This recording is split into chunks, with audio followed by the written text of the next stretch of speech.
Hello, welcome back to my channel and welcome back to another video. Bienvenidos. In today's video, I want to share with you all how I decorated the dessert table for my grandma's fiesta. This past weekend, we threw her a surprise party. She had no idea. Everybody was there, mariachi, all kinds of Mexican chucherias. It was just so much fun, and I volunteered, of course, to do the dessert table. I had a lot of fun doing this. I did have a few things in mind that I wanted to add and change for the dessert table, but I changed my mind a little bit too last minute, so I didn't have time to go out and get the supply. But besides that, I think it still came out really good. At the end of the day, she had a lot of fun. Almost everything that was on the dessert table was gone and was finished by the end of the night, so it was a really good turnout, and hopefully I'll give you guys some ideas on what to add to your Mexican themed dessert table or fiesta themed dessert table. But without further ado, let's just go ahead and jump into the video.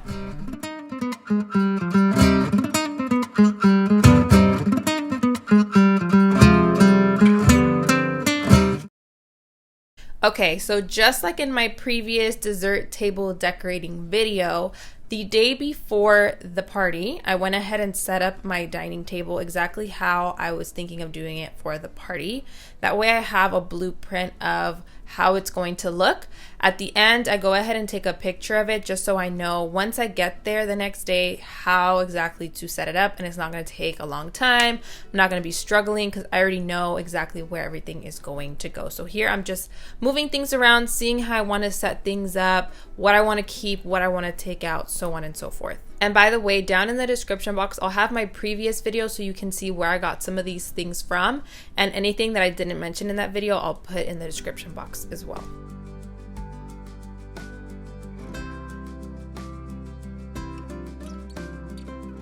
Here is more or less how I decided to do the table. We have the candles, we have empty vases, we have some bowls. I also found mini molcajete salsa bowls at Walmart, so I just kind of put things together so I can see how it was going to look. The next morning, we went ahead and went over to my tia's house and we set everything up. And it was pretty easy to put together because, like I said, I already knew how I wanted things to go. There were a few things that didn't end up working out or that I needed to change. For example, when I was doing this part right here, I was trying to figure out how I was going to pin it, if it was going to stay, was it too heavy? But I ended up just using some safety pins. I also got this mantel from Amazon, actually. I was planning on getting a completely different one. I wanted to get one that had like ruffles and a little bit more detail, but once again, I decided last minute, and so I ended up just going with a plain black tablecloth. I also got these little sheets. These are for baking or for cakes from Walmart, and the rest of the things, again, I'll put below. But here I'm just setting things up how I had it in my photo, and then after I set things up, I go ahead and clean out the vases that are a little bit dirty that I used for previous events or whatever. That way they look nice and clean and clear for the fiesta.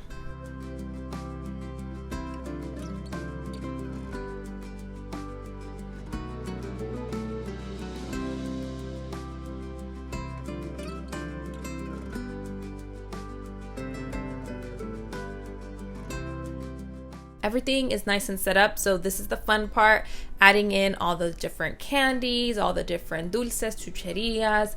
And here I'm adding the de la rosa mazapanes into this tortilla.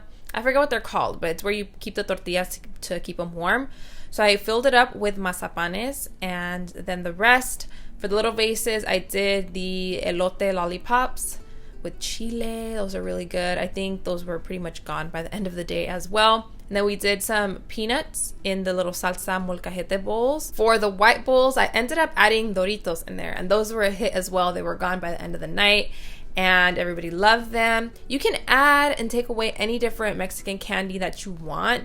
These are just the ones that we happen to find from the wholesale market that we go to in downtown LA. This is the part that was a little bit difficult. So I was trying to create a backdrop or a background for the dessert table out of paper streamers. I found these at Party City. They came in like a big round bulk, and I just picked up different colors.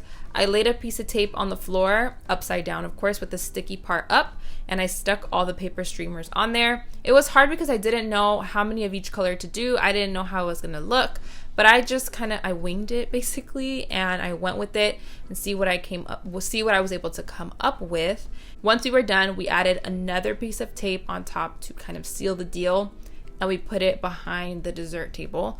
We were able to tape it up using just like painter's tape. Above the wall that we were working on, there was a wooden plank, and we were able to stick it on there no problem. But if you have any issues, you can just nail it, or you can use like little pins or tacks, whatever works best for you. I do wish I would have made the colors match a lot more with a serape, but it's totally fine. It still looked nice.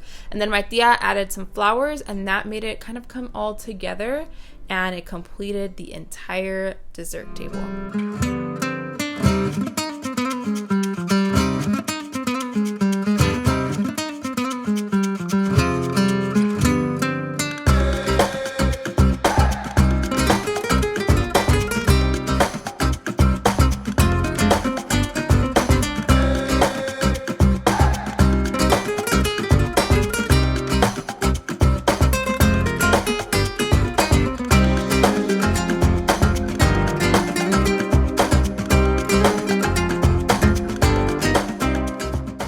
And there you have it. That's how I did the dessert table for my grandma's fiesta. There were a lot of helping hands throughout the day, so we kind of added and took away, ideas and stuff like that. But I hope you guys enjoyed this video. Everything will be linked down below. Make sure to give the video a thumbs up if you did enjoy it, or if you found something that you're planning on adding to your future dessert table. I love you guys. Los quiero mucho. Thank you so much for watching, and I will see you all in my next video.